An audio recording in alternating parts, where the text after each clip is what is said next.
جو قیامت میں جنت میں جائے گا وہ مصطفیٰ کے قدموں کی برکت سے ہی جائے گا.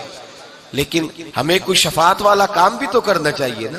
کوئی شفاعت والا کام بھی.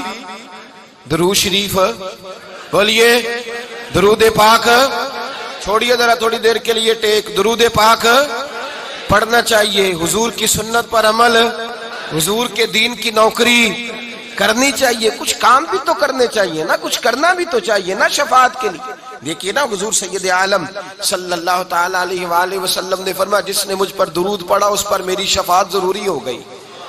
اللہ کے محبوب صلی اللہ علیہ وسلم نے فرمایا جس نے قرآن مجید کو دل سے لگایا میری سفارش ضروری ہو گئی. تو حضور نے جو طریقے سفارش کے بنائے ہیں ان طریقوں سے ہو کے آ.